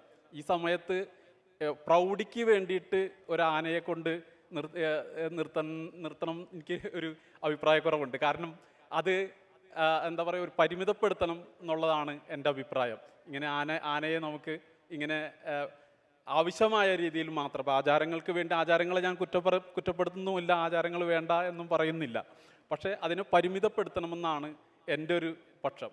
എന്തായാലും ഒരുപാട് ആനകളെ നിർമ്മിക്കാനുള്ളൊരു അതൊരു വെറും ആർട്ടായിട്ട് മാത്രം കണ്ടാൽ മതി. ഒരിക്കലും ഒരു യഥാർത്ഥ ആനേനെ പോലെ ആക്കാനോ അല്ലെങ്കിൽ ആന വേണ്ടാന്നോ, പൂരത്തിന് ആന വേണ്ടാന്നോ അല്ലെങ്കിൽ ഉത്സവങ്ങൾക്ക് ആന വേണ്ടാന്നൊന്നും ഒരിക്കലും ഞാൻ പറയില്ല.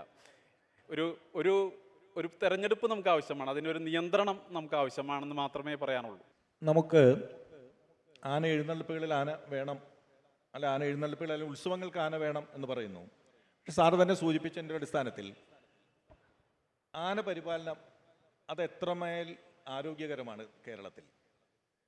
നമ്മളുടെ ആനകൾ ഈ പറഞ്ഞ പോലെ ചൂണ്ടിക്കാണിച്ചതുപോലെ പണ സമ്പാദനത്തിനുള്ളൊരു ഉപാധി മാത്രമായി ആനകൾ ഇന്ന് മാറിയിട്ടുണ്ടോ? എന്താണ് അങ്ങയുടെ അഭിപ്രായം? ഈ പുതിയ നിയമങ്ങൾ വന്നതിന് ശേഷം, അല്ലെങ്കിൽ ഈയിടെയായിട്ട് പറയുകയാണെങ്കിൽ പണ്ട് കാലത്ത് തൃശ്ശൂർ പൂരത്തിന് ഒരു വിഭാഗം തിരുവമ്പാടി മാർമേക്കാവാണ്.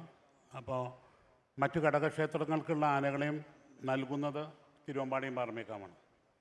എല്ലാം കൂടി ഒരു 25-50 ആനകളുണ്ടെങ്കിൽ ഇരു വിഭാഗങ്ങളുടെ ആവശ്യങ്ങൾ, അതുപോലെ തന്നെ ഘടകപൂരങ്ങളുടെ ആവശ്യങ്ങൾ നല്ല രീതിയിൽ നടന്നിരുന്നു. എന്നാൽ ഇപ്പോൾ ആനകൾക്ക് കൂടുതൽ റെസ്റ്റ് കൊടുക്കാനും മറ്റു നിയമങ്ങൾ, ക്യാപ്റ്റീവ് എലിഫൻസിൻ്റെ മെയിൻ്റനൻസ് ആക്ട് പ്രകാരമുള്ള നിയമങ്ങൾ നമ്മൾ സംരക്ഷിക്കാനായിട്ട് ആനകളെ നമ്മളിപ്പോൾ ഏതാണ്ട് 90-100 ആനകളെയാണ് യൂസ് ചെയ്യണേ. അപ്പോൾ ആഡ്വക്കേറ്റ് റെസ്റ്റ്, ആഡ്വക്കേറ്റ് ഇതെല്ലാം നമ്മൾ വേണ്ട രീതിയിൽ നൽകുന്നുണ്ട്. അത് തീർച്ചയായിട്ടും ചെയ്യണം എന്നുള്ള അഭിപ്രായക്കാർ തന്നെയാണ് ഞങ്ങളും. എല്ലാ രീതിയിലും. അതുപോലെ തന്നെ സമയത്തിന് സെക്യുലൻറ്റ് ഫ്രൂട്ട്സ്, അതായത് തണ്ണീർമത്തൻ, കക്കിരിക്ക, അല്ലെങ്കിൽ പലതരം ഫ്രൂട്ട്സും ഇൻ്റർമീഡിയൻ്റായിട്ട് കൊടുക്കും. ഇവനിപ്പോൾ നമ്മൾ വെള്ളം പോലും പണ്ടൊക്കെ എഴുന്നള്ളിച്ച് നിൽക്കുന്ന ആനയ്ക്ക് വെള്ളം കൊടുക്കാറില്ല, ഇപ്പോൾ വെള്ളം കൊടുക്കാറുണ്ട്. അപ്പോൾ എല്ലാ രീതിയിലും പറ്റാവുന്ന രീതിയിൽ എല്ലാ രീതിയിലും ആനയെ നമ്മൾ സംരക്ഷിക്കാനായിട്ട് ശ്രമങ്ങൾ ദേവസ്വത്തിൻ്റെ ഭാഗങ്ങൾ, അതുപോലെ തന്നെ സംഘാടകരുടെ ഭാഗത്തുനിന്നും ആ ഒരു അവെയർനെസ്സും ആ ഒരു കൾച്ചറും ഡെവലപ്പ് ചെയ്ത് വരുന്നുണ്ട്. അപ്പോൾ തീർച്ചയായിട്ടും അതിൻ്റെ ഒരു ഇമ്പാക്റ്റ് ഉണ്ട്. തൃശ്ശൂർ പൂരം നമ്മളുടെ കേരളത്തിലെ ആഘോഷങ്ങളുടെ ഏറ്റവും പെരുമയായിട്ട് പറയുന്നതാണല്ലോ തൃശ്ശൂർ പൂരം. പക്ഷേ തൃശ്ശൂർ പൂരത്തിന് അതിൻ്റെ ഒരു തുടക്കം കുറിച്ച് കഴിഞ്ഞാൽ തുടർച്ചയായതാണ്ട് 36 മണിക്കൂർ, അല്ലേ, 36 മണിക്കൂർ വരെ 3 എഴുന്നള്ളിപ്പുകൾ. അതിനിടയിൽ നമുക്ക് പറയാവുന്നൊരു പരിഹാരം എന്ന് പറയുന്ന ആനകൾ മാറുന്നുണ്ട്. പക്ഷേ നമ്മുടെ ആചാരങ്ങൾ, അനുഷ്ഠാനങ്ങൾ പലതിലും നമ്മൾ കോംപ്രമൈസ് ചെയ്യുന്നു. കാലാനുസൃതമായി അതെല്ലാം ക്രോഡീകരിക്കാനും അത് മിനിമൈസ് ചെയ്യാനും നമ്മൾ തയ്യാറാവുമ്പോൾ എഴുന്നള്ളിപ്പുകൾക്ക് ഇത്രയും ദൈർഘ്യം ആവശ്യമുണ്ടോ? അതൊരു പണ്ട് കാലത്ത് ശക്തൻ തമ്പുരാൻ തിട്ടപ്പെടുത്തിയിട്ടുള്ള ഒരു ഷെഡ്യൂളുണ്ട്. അതേ ഷെഡ്യൂളിലാണ് ഇപ്പോഴും പോയിക്കൊണ്ടിരിക്കുന്നത്.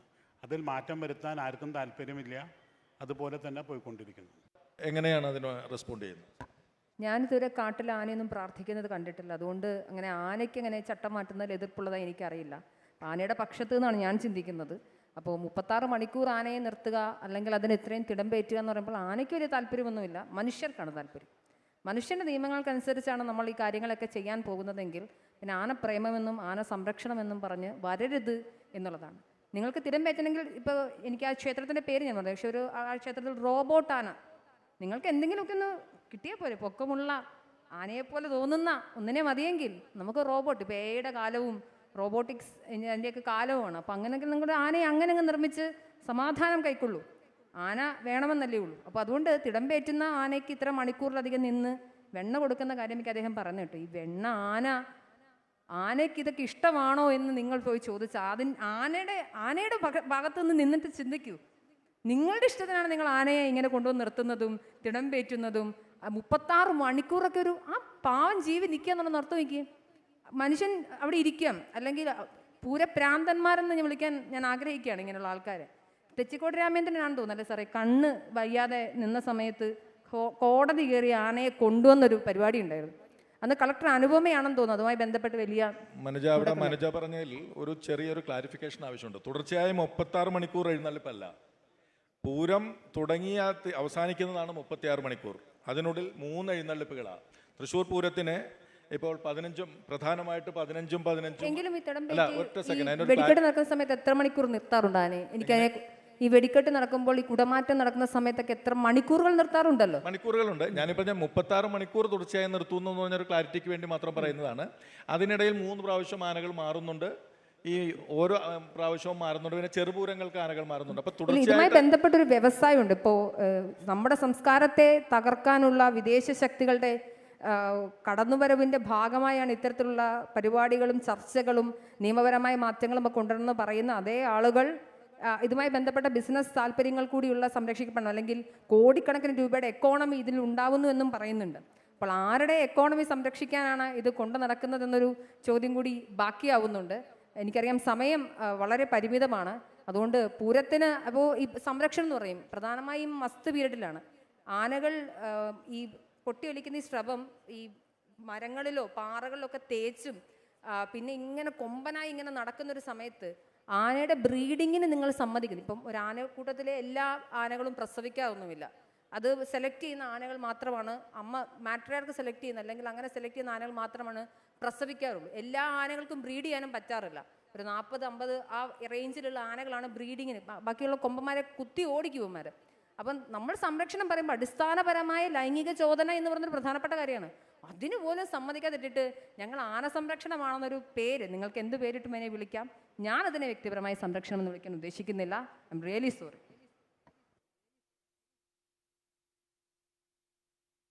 ആന സംരക്ഷണത്തിൻ്റെ ഒരു പ്രധാന കാര്യം ഗജപരിപാലനത്തിലെ ആനയും നാട്ടാനകളുടെ കാര്യത്തിൽ ആനയും പാപ്പാന്മാരും പ്രഗത്ഭരായ ഒരുപാട് ആനപ്പാപ്പാന്മാരുണ്ടായിരുന്ന ഒരു തലമുറയാണ്. പക്ഷേ ഇന്ന് ഗജപരിപാലനത്തിൻ്റെ ഏറ്റവും വലിയൊരു പോരായ്മ എന്ന് പറയുന്നതിൽ ഒരു ഘടകം പ്രാപ്തരായ നല്ല പാപ്പാന്മാരുടെ അഭാവം ഒരു പരിധിവരെ ഈ രംഗത്തെ പ്രതിസന്ധിയാകുന്നുണ്ടോ? അതേപോലെ ആന പണി എന്ന് പറയുന്നത് തന്നെ ഒരു ലഹരിയാണ്. പക്ഷേ അതിനപ്പുറമുള്ള ലഹരികൾ, ഉദാഹരണത്തിന് മദ്യമായാലും മയക്കുമരുന്ന് ആയാലും ഈ ആനപ്പാപ്പാന്മാരുടെ കാര്യത്തിൽ അല്ലെങ്കിൽ ആ ഉത്സവത്തിൻ്റെ ബാക്കി കാര്യങ്ങളിൽ അത് ആനകളെ വരെ ദോഷകരമായി ബാധിക്കുന്നുണ്ടോ എന്നുള്ളതിനെ എങ്ങനെയാണ് സാർ സംഘാടകൻ എന്ന നിലയിൽ? തീർച്ചയായിട്ടും ആനയുടെ പരിപാലനം തന്നെയാണ് ഏറ്റവും വലിയ വിഷയം. കാലങ്ങളായിട്ട് നടന്നു വരുന്നൊരു പ്രക്രിയയാണ് നമ്മുടെ പൂരമായാലും ആഘോഷമായാലും ആന എഴുന്നള്ളിപ്പൊക്കെ. അതിനെ അടച്ചാക്ഷേപിക്ക് സംസാരിക്കുക എന്ന് പറഞ്ഞാൽ വളരെ എളുപ്പമുള്ള കാര്യമാണ്. എല്ലാ കാര്യത്തിനെയും നെഗറ്റീവായിട്ടും അടച്ചാക്ഷേപിച്ച് സംസാരിക്കുക എന്നുള്ളത്, ട്രെൻഡിനൊപ്പം പോവുക എന്നുള്ളത് എല്ലാവർക്കും ചെയ്യാവുന്നൊരു കാര്യമാണ്. എന്നാൽ അതിൻ്റെ പിന്നിലുള്ള ഞാൻ നേരത്തെ പറഞ്ഞൊരു എക്കോസിസ്റ്റം, പൂരങ്ങളുടെയും ഉത്സവങ്ങളുടെയും ഭാഗമായി നടക്കുന്ന ഒരു എക്കോസിസ്റ്റം ഉണ്ട്, അതിൻ്റെ എക്കോണമി ഉണ്ട്. ഏറ്റവും സാധാരണക്കാരായിട്ടുള്ള ആളുകളാണ് ഇതിൽ കൂടുതൽ ബെനിഫിറ്റഡ് ആവുന്നത്. ഏറ്റവും സാധാരണക്കാരായിട്ടുള്ള ബലൂൺ കച്ചവടക്കാർ, പൊരി കച്ചവടക്കാർ, അല്ലെങ്കിൽ ഐസ്ക്രീം കച്ചവടക്കാർ, ആനക്കാർ, ആന പണിയെടുക്കുന്ന ആൾക്കാർ, ആന ചമയമുണ്ടാക്കുന്ന ആളുകൾ, ഇവരിലേക്കാണ് ആത്യന്തികമായിട്ട് ഈ പൈസ മുഴുവൻ പോകുന്നത് എന്നത് ഒരു വളരെ ശരിയായിട്ടുള്ളൊരു വസ്തുതയായിട്ടാണ് നമ്മൾ കാണുന്നത്. തീർച്ചയായിട്ടും അതിൽ ആന മുതലാളിമാർ പൈസ ഉണ്ടാക്കുന്നുണ്ടാകും. അതുപോലെ വാദ്യക്കാർ, എത്ര പേരാണ് ഈ ഒരു ഉത്സവത്തിൽ നിന്നും പൂരത്തിൽ നിന്നൊക്കെ ബെനിഫിറ്റഡ് ആവുന്നത് എന്നുകൂടി നമ്മൾ ആലോചിക്കണം. അപ്പോൾ എന്തൊക്കെ പറഞ്ഞാലും ആനയും മനുഷ്യനും തമ്മിലുള്ള സന്തുലിതാവസ്ഥ നിലനിർത്തുക എന്നുള്ളത് മാത്രമാണ് ഇതിൽ ആത്യന്തികമായിട്ട് ലക്ഷ്യത്തിലേക്ക് പോകുന്നത്. നേരത്തെ ശ്രീകുമാർ സൂചിപ്പിച്ച പോലെ ഇത് വലിയൊരു പ്രശ്നമാണ് ഇപ്പോൾ ഈ ആനയുടെ പരിപാലനം ചെയ്യുക എന്നുള്ളത്. നേരത്തെ ഞാൻ സൂചിപ്പിച്ച പോലെ പണ്ടൊക്കെ ആനക്കാരെന്ന് പറയുന്നത്, അല്ലെങ്കിൽ പ്രത്യേകിച്ച് ആ ഒന്നാം പാപ്പാൻ അല്ലെങ്കിൽ ചട്ടക്കാരൻ എന്ന് പറയുന്ന ആൾ ഒരു 50-60 വയസ്സിന് മുകളിലുള്ള വളരെ ഇരുത്തം വന്ന ഈ ആനപ്പണിയിൽ കഴിവ് തെളിയിച്ച ഒരാൾക്കാരുണ്ടാവുക. അവർ ആനയെ ഉപദ്രവിക്കാറില്ല, അവർ ആനയെ ചീത്ത പറയും. സ്വന്തം മക്കളെ നമ്മൾ ചീത്ത പറയണില്ലേ, അതേപോലെ സ്വന്തം വീട്ടിലെ കുട്ടികളെ നോക്കുന്ന സ്നേഹത്തോടു കൂടി തന്നെയാണ് ഇവരൊക്കെ ആനയെ നോക്കാറുള്ളത്. നമ്മൾ കുട്ടികളെ അടിക്കും, ഉപദ്രവിക്കും, ഇതുപോലെയൊക്കെ ചെയ്യും, അല്ലാണ്ട് ഒരു കണക്ക് വിട്ട് ഒരിക്കലും ഉപദ്രവിക്കാറില്ല. എന്നാൽ ഇപ്പോൾ അത് മാറി. ഇപ്പോൾ വളരെ ചെറുപ്പക്കാരായിട്ടുള്ള ആൾക്കാർ, ഈ പണി പഠിക്കാത്ത ആൾക്കാരൊക്കെ ഇതിനോട് ഹരം മൂത്തിട്ടാണ് വരണത്. പലരും ഇതിനെ വലിയൊരു സംഭവമായിട്ട് കണ്ടുകൊണ്ട് ആനക്കാരെ വരെ ഇപ്പോൾ എന്താ പറയുക, ഒരു ഹീറോ വർഷിപ്പോട് കൂടി നോക്കുന്ന ഈ കാലത്ത് ചെറുപ്പക്കാർ വരുന്നു. ഇതേപോലെ തന്നെയാണ് നമ്മുടെ ബസ്സിലൊക്കെ ഡ്രൈവർമാരുടെ കാര്യം എടുത്താൽ നമുക്ക് കമ്പയർ ചെയ്യാവുന്നൊരു കാര്യമാണ്. പണ്ടൊക്കെ പ്രായമായിട്ടുള്ള ആളുകളാണ് ബസ് ഓടിച്ചിരുന്നതെങ്കിൽ ഇന്ന് ചെറുപ്പക്കാരായിട്ടുള്ള ആൾക്കാരാണ് ഓടിക്കുന്നത്. അവർ ജോലിക്ക് വേണ്ടിയിട്ടോ പൈസയ്ക്ക് വേണ്ടിയിട്ടൊന്നുമല്ല, അവരൊരു ഹരം മൂത്തിട്ടാണ് ചെയ്യണത്. അപ്പോൾ തീർച്ചയായിട്ടും ഇതിൽ വേണ്ടത് ശരിക്കും പറഞ്ഞാൽ ബോധവൽക്കരണമാണ് ആവശ്യം. ബോധവൽക്കരണം എല്ലാ തലത്തിലും വേണം. ആന മുതലാളിമാർക്ക് വേണം, ആനക്കാർക്ക് വേണം, കാണാൻ പോകുന്ന കാണികൾക്ക് വേണം, സംഘാടകർക്ക് വേണം. ഈ 4 വിഭാഗക്കാരെ കൃത്യമായി ബോധവൽക്കരണത്തിലൂടെ കൊണ്ടുവന്നു കഴിഞ്ഞാൽ തീർക്കാവുന്ന പ്രശ്നമാണ് ഈ ആന എഴുന്നള്ളിപ്പുമായുള്ളൂ എന്നാണ് എൻ്റെ വ്യക്തിപരമായിട്ടുള്ള അഭിപ്രായം. ആന നല്ല രീതിയിൽ പരിപാലിക്കപ്പെടണമെന്ന കാര്യത്തിൽ ആർക്കും സംശയമില്ല. തൽക്കാലം നമുക്ക് നമ്മുടെ സമയം അതിക്രമിച്ചുകൊണ്ടിരിക്കുകയാണ്. അവിടെ ആ ഭാഗത്ത് നിന്നുള്ള ചില ചോദ്യങ്ങൾക്ക് അവസരമുണ്ട്. എല്ലാവർക്കും മൈക്ക് തരാൻ അവസരമില്ല. ഏറിയാൽ 1-2 ചോദ്യങ്ങൾ. ആ മൈക്ക് ഒന്ന് കൊടുക്കുക. ജയപ്രാശ് എന്നാണ്. ഈ ഏത് വേദത്തിലാണ് പൊതുവാളെ ഈ ആന എഴുന്നള്ളിപ്പിക്കുന്നത് എന്ന് പറഞ്ഞു, ആചാരം സംരക്ഷിക്കുന്നു പറഞ്ഞു. അങ്ങനെയാണെങ്കിൽ കൊടുങ്ങല്ലൂർ ഭരണി നിർത്തിയല്ലോ, ഭരണി തെറിപ്പാട്ട് നിർത്തി, അവിടെ മാറി, ആചാരം മാറി, മനസ്സിലായി. പിന്നെ ബ്രിട്ടീഷുകാരുടെ കാലത്ത് വിദേശികളാണ് പൂരം നിർത്തുന്നത്. ബ്രിട്ടീഷുകാരുടെ കാലത്ത് പൂരം ഉണ്ടായിരുന്നല്ലോ, ബ്രിട്ടീഷുകാരുടെ കാലത്ത് പൂരം ഉണ്ടായിരുന്നു. 200 വർഷത്തിന് മേലെയായിട്ട് പൂരം ഉണ്ടായിട്ട്. അപ്പോൾ എങ്ങനെയാണ് വിദേശ മൂലധന ശക്തികൾ ഇതിനെ പൂരത്തന്നെ തരുന്നത്? ഏത് വേദത്തിലാണ് ഇങ്ങനെ പൂരം എഴുന്നള്ളിക്കുന്നത് എഴുതിയിട്ടുള്ളത് ഒന്ന് പറഞ്ഞു തന്നാൽ വളരെ ഉപകാരമായിരിക്കും. ഈ തൃശ്ശൂർ, ഈ തെക്കോട്ടല്ലാണ്ട് എവിടെയാണ് ആനപ്പുറത്ത് പൂരം നടത്തുന്നത്? വടക്കോട്ടുണ്ടോ? അല്ല, ഇത് തെക്കോട്ടുണ്ടോയെന്ന് എനിക്കറിയില്ല, വടക്കോട്ട് എന്നാണ് എൻ്റെ ഇത്. ഇപ്പോൾ ഈ അടുത്ത കാലത്ത് എറണാകുളം ഭാഗത്തൊക്കെ ഉണ്ട്, അല്ലെങ്കിൽ കോട്ടയം, അങ്ങനെ ചില ഏരിയകളിൽ മാത്രമാണ് പൂരം. ചോദ്യം ഒന്ന് സ്പെസിഫിക് ആയിട്ട് ചുരുക്കി പറഞ്ഞാൽ നന്നായിരുന്നു. സ്പെസിഫിക് തന്നെ, ഏത് ഭേദത്തിലാണ് പൂരം ആനപ്പുറത്ത് നടത്തണം എന്ന് പറഞ്ഞിട്ടുള്ളത്? ഇത്ര പീഡിപ്പിക്കുന്ന ഒരു ആനകളെ നമ്മുടെ മനുഷ്യരല്ലാണ്ട് ആരും ചെയ്യുന്നത് സുഹൃത്തെ? അതിനാണ് ഞാൻ പറയുന്നത്. ഈ ആചാരത്തിൻ്റെ കാര്യം പറഞ്ഞു, ഇതാണ് ഏത് വേദത്തിലാണ് പൂരം ആനപ്പുറത്ത് നടത്തണം എന്ന് പറയുന്നത് ഒന്ന് പൊതുവാൾ സാർ പറഞ്ഞാൽ വളരെ ഉപകാരമായിരിക്കും, സ്പെസിഫിക് ആയിട്ട്. ഈ കേരളത്തിലെ ലാൻഡ്സ്കേപ്പും കാലാകാലങ്ങളായി നടന്നു വരുന്ന എഴുന്നള്ളിപ്പുകളും ആനപ്പുറത്താണ്. ഏതാണ്ട് 1000 കൊല്ലത്തിനും പഴക്കമുണ്ട് പെരുവന മാറാട്ടുപുഴ പൂരത്തിന്. And it is still continuing. Thrissur പൂരത്തിന് ഏതാണ്ട് 230 കൊല്ലത്തെ പഴക്കമാണുള്ളത്. ഇതിന് പടഹാദി ഉത്സവം എന്നാണ് പറയുക. ഇവിടെ ദേവീ ദേവന്മാർ പ്രജകളെ കാണാൻ ആനപ്പുറത്ത് ഇറങ്ങിപ്പോവുകയും, ഈ പൂരം എന്ന് പറഞ്ഞാൽ നിങ്ങൾ ഉദ്ദേശിക്കുന്ന പോലെ പൂരമല്ല, ഇത് ദേവസംഗമമാണ്. അതായത് മറ്റേ കുംഭമാസത്തിൽ നടക്കുന്ന പൂരം നക്ഷത്രത്തിന് രാത്രി പൂരം നക്ഷത്രം വരുമ്പോൾ ദേവസംഗമം കുട്ടനെല്ലൂർ നടക്കും. അതിന് കുട്ടനെല്ലൂർ പൂരം എന്ന് പറയും. മീനമാസത്തിലെ പൂരം നക്ഷത്രത്തിന് ആറാട്ടുപുഴ ദേവസംഗമം നടക്കും. മേടമാസത്തിലെ പൂരം നക്ഷത്രത്തിൽ തൃശ്ശൂർ പൂരം നടക്കും. അവിടെ ചുറ്റുവട്ടത്തുള്ള ദേവീ ദേവന്മാർ വടക്കുന്നാഥൻ്റെ തിരുമുറ്റത്ത് വന്ന് വണങ്ങി പോവും. അതാണ് അതിൻ്റെ ആചാരം. അതങ്ങനെയാണ് നടന്നുകൊണ്ടിരിക്കുന്നത് കാലങ്ങളായിട്ട്. ഇനിയും അങ്ങനെ തന്നെ നടക്കും. ഏത് വേദത്തിലാന്ന് പറഞ്ഞില്ലേ? ചോദ്യം വേദമില്ല എന്നാണ് പറഞ്ഞു വെക്കുന്നത്. പുരാണത്തിലാണ്, ഇതിലാണ് ആനകൾ തന്നെ എഴുന്നള്ളിപ്പിന് വേണം എന്ന് ഏതെങ്കിലും പുരാണങ്ങളിലോ വേദങ്ങളിലോ പറയുന്നുണ്ട് എന്നുള്ളതായിരുന്നു അദ്ദേഹത്തിന്റെ ചോദ്യം. അതിനെ വ്യക്തമായിട്ട് അതായത് നേരത്തെ പറഞ്ഞല്ലോ, ഭാർഗവ തന്ത്രം, അതുപോലെ തന്നെ പല ഗ്രന്ഥങ്ങളിലും വ്യക്തമായിട്ട് പറഞ്ഞിട്ടുണ്ട് ആനപ്പുറത്ത് ആവണം. അത് പ്രത്യേകിച്ച് കേരളത്തിലെ ലാൻഡ്സ്കേപ്പിൽ പല എഴുന്നള്ളിപ്പ് നമ്മൾ വട്ടിയൂർ പോയി കഴിഞ്ഞാൽ നിങ്ങൾക്ക് അറിയാം. അവിടെ ഈ ചില പുഴ ക്രോസ് ചെയ്തിട്ടാണ് ചിലപ്പോൾ എഴുന്നള്ളിപ്പ് പോവുക. ഇതിനൊക്കെ പറ്റിയ ഒരു വാഹനം എന്ന് പറഞ്ഞാൽ ആന തന്നെയാണ്. അല്ലാണ്ട് വേറൊരു വാഹനത്തിന്മേ ഇത്തരം എഴുന്നള്ളിപ്പുകൾ നടത്താൻ പറ്റില്ല. പാടത്തിൽ കൂടെ നടക്കാം, മലയിൽ കൂടെ നടത്താം, എല്ലാത്തിൻ്റെയും കൂടെ നടക്കാവുന്ന ഒരൊറ്റ ചാരിയറ്റ് പറ്റില്ല. അതുകൊണ്ടാണ് ആനയെ കേരളത്തിൻ്റെ ഈ ഭൂപ്രദേശം അങ്ങനെയാരും നടത്തുന്നത്. അടുത്ത ചോദ്യത്തിലേക്ക് പോകാം. എനിക്ക് തോന്നുന്നു ഇത്തരത്തിലുള്ള സെഷൻ കൊണ്ട് ഉദ്ദേശിക്കുന്ന ഒരു സംഗതി, ആന വേണം വേണ്ട എന്നുള്ള 2 പക്ഷമായിട്ട് സംസാരിക്കുക. അപ്പോൾ അതിനേക്കാളും നന്നായിട്ട് എനിക്ക് തോന്നുന്നത്, ഇപ്പോൾ ഗവൺമെൻറ് പോളിസി, ഫോർ എക്സാമ്പിൾ, ആന ഒരു കരാറുകാരുണ്ടാവുന്നു, തലമുറയായിട്ട് വന്നിട്ട് അവസാനത്തെ കരാറുകാരൻ വരുമ്പോൾ അതിൻ്റെ ഉള്ളിൽ നടക്കുന്ന ഒരു ഭീകരമായിട്ടുള്ള ചൂഷണമുണ്ട്. അത്തരത്തിലുള്ള കാര്യങ്ങൾ അതുപോലെ ഗവൺമെൻറ് തലത്തിൽ തന്നെ ഓരോരുത്തരുടെ ഇടയിലും പോയിട്ട് ബോധവൽക്കരിക്കേണ്ട ഒരു ബാധ്യതയുണ്ട് ഇതിനകത്ത്. അപ്പോൾ അത്തരത്തിലുള്ള കാര്യങ്ങൾ പറയുന്നതായിരിക്കും നല്ലത്. അല്ലാണ്ട് എനിക്ക് തോന്നുന്നത് നമ്മൾ ഇത് തന്നെ അങ്ങനെ സെൻസേഷനലൈസ് ചെയ്ത് പറയുന്നതോട് കൂടിയിട്ട് ആളുകൾ കൂടുതൽ പ്രൊവോക്കഡ് ആവുകയും അത് ഫലത്തിലേക്ക് എത്തുന്നില്ലല്ലോ. അതുകൊണ്ട് സർക്കാരിന് എന്ത് ചെയ്യാൻ പറ്റും? ഒരു പോളിസി നമുക്ക് എങ്ങനെ ഉണ്ടാക്കാൻ പറ്റും? പ്രത്യേകിച്ച് ഈ മാഡത്തിനെ പോലെയുള്ള ആളുകൾ അതിൽ സ്പെഷ്യലൈസ് ചെയ്തിട്ട് മാഡത്തിൻ്റെ സജഷൻ എന്താണ്? ഒരു ഗവൺമെൻറ് പോളിസി ഇതിനെ സപ്പോർട്ട് ചെയ്യുന്ന രൂപത്തിൽ എങ്ങനെ മുന്നോട്ട് വയ്ക്കാം? അഭിപ്രായമാണല്ലോ അദ്ദേഹം ചോദിച്ചത്. അദ്ദേഹം പറഞ്ഞത് ഇങ്ങനെ ചർച്ച നടത്തിയിട്ട് അങ്ങനെ കാര്യമില്ല, പകരം സജഷൻസ് എഴുതിയൊരു പോളിസി മേക്കിങ്ങിലേക്ക് എത്തുക എന്നുള്ളതാണോ? അല്ല, എനിക്ക് മനസ്സിലായി. പോളിസി മേക്കിംഗ് ഉണ്ടാവണം, തീർച്ചയായിട്ടും പോളിസി മേക്കിംഗ് ഉണ്ടാവണം. പോളിസി മേക്കിംഗ് ഉണ്ടാവണം തീർച്ചയായിട്ടും. പണ്ട് ഇരുത്തം വന്ന പാപ്പാന്മാരുണ്ടായിരുന്നു എന്നൊക്കെ, ഇപ്പം പുതിയ പാപ്പാന്മാരില്ല എന്നൊക്കെ പറയുന്നത് കേട്ടു. പണ്ട് നന്നായി ആനയെ പീഡിപ്പിക്കുന്നവരുണ്ടായിരുന്നു, അത്ര പീഡനമില്ല എന്ന് പറഞ്ഞതുപോലെയാണ്. നിങ്ങൾ ആനയ്ക്ക് വേണ്ടി സംസാരിക്കുന്ന ആരെയും ഞാൻ ഇതിൽ കണ്ടില്ല. ദേവീ ദേവന്മാർ തിടം പേറ്റി ഇങ്ങനെ വരുമ്പോൾ അവരുടെ ഒരു ആചാരത്തിൻ്റെ ഭാഗം, അതാണ് അതിൻ്റെ ഏറ്റവും വലിയ പ്രധാനം. ഒരു വേദത്തിലും അങ്ങനെയൊന്നും പ്രത്യേകിച്ച് പറഞ്ഞിട്ടില്ല. വേദഗ്രന്ഥങ്ങളിൽ പറഞ്ഞ സാധനങ്ങളൊക്കെ പണ്ട് സതിയും അതൊക്കെ ഉണ്ട്, നമ്മളതൊക്കെ മാറ്റി. അപ്പോൾ നമുക്ക് വേണ്ടിയിട്ട് ആനയെ കൊണ്ടുവരുന്നു എന്നുള്ളതാണ് അതിൽ ആകെത്തുകയിൽ പറഞ്ഞിട്ടുള്ളത്. അത് മാറ്റണം എന്നുള്ളതാണ് വ്യക്തിപരമായ അഭിപ്രായം. അതുകൊണ്ടാണ് ഈ പരിപാടിയിൽ പങ്കെടുത്തത്. Thank you. എൻ്റെ ഒരു 30 സെക്കൻഡ്സിൻ്റെ ഒരു ക്വസ്റ്റ്യൻ ആണ്. It's directed to Shri Rajesh Poduval and Shri Rajeev Menon Cheruppu. Over the last 5 to 6 years നമ്മൾ നോക്കിയാൽ ഇത് ഒഫീഷ്യൽ സ്റ്റാറ്റിസ്റ്റിക്സ് അല്ല, through multiple news articles, the figure of deaths caused by elephants under captivity that are part of temple rituals is between 20 to 25 deaths in the last 5 years. The number of injuries are 100 to 125, out of which 20% are serious. ഇതാണ് വാസ്തവം.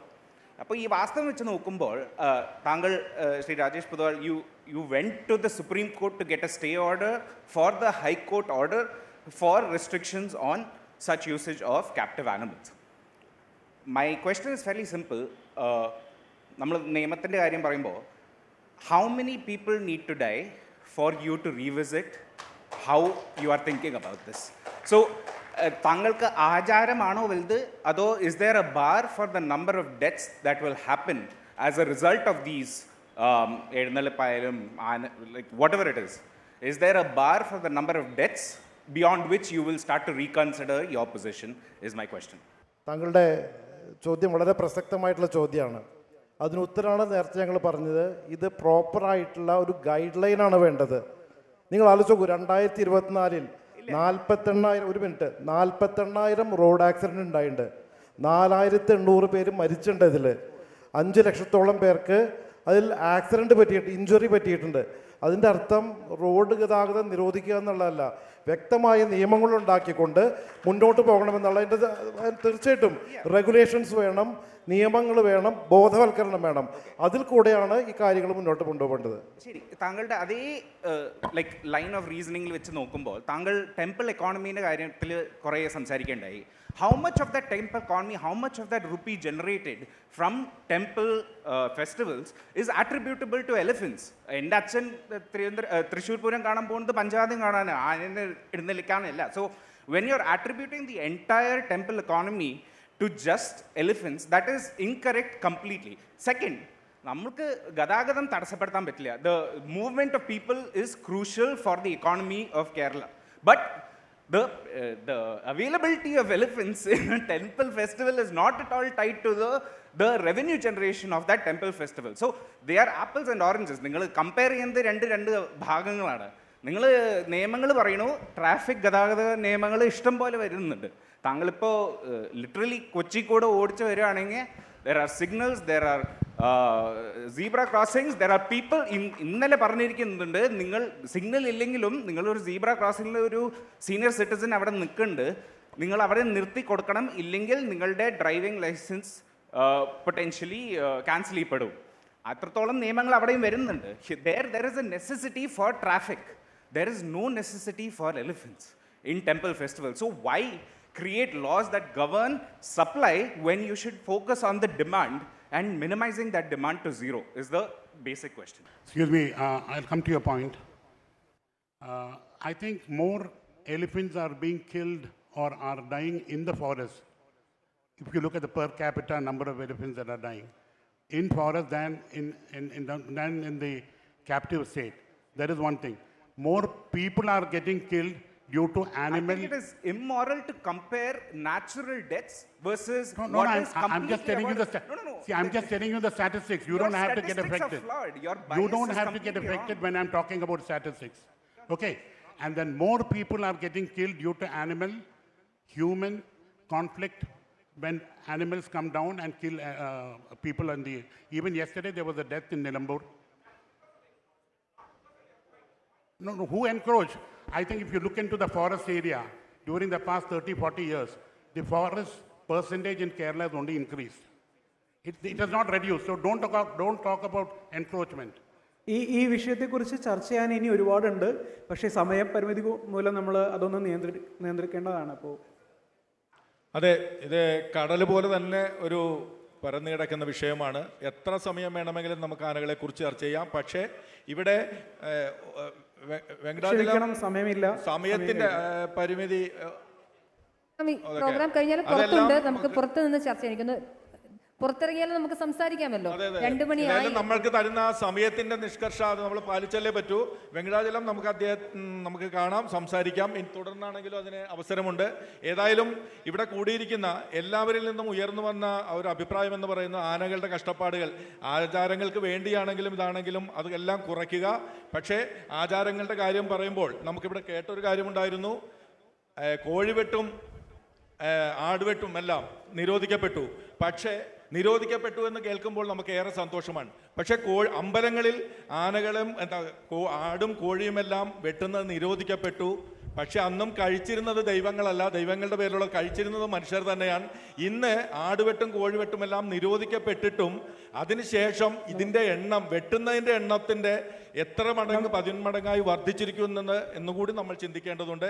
ആചാരങ്ങളും ഇതെല്ലാം തുടരുമ്പോൾ തന്നെ മൃഗങ്ങൾ എന്ന ഒരു ജീവികൾ എന്ന നിലയിലുള്ള ആനകളുടെ അവകാശങ്ങൾ, അവരുടെ അവരുടെ പ്രാഥമികമായിട്ടുള്ള ഒരു സ്വാതന്ത്ര്യം, ഇതിനെയെല്ലാം പരിഗണിച്ചുകൊണ്ടുള്ള സമന്വയിപ്പിച്ചുകൊണ്ടുള്ള ഒരു സമീപനത്തിന് മാത്രമേ ഇവിടെ പ്രസക്തിയുള്ളൂ. അതുമാത്രമാണ് നമുക്ക് തുടരാൻ കഴിയുന്നത്. ചർച്ചകൾക്ക് ഏതായാലും ഇങ്ങനെ ഒരു അവസരം അതിനെ സഹകരിച്ച എല്ലാവർക്കും വളരെ നന്ദി. ഓരോരുത്തർക്കും നന്ദി രേഖപ്പെടുത്തിക്കൊള്ളുന്നു. സമയം അതിക്രമിച്ചിരിക്കുന്നു.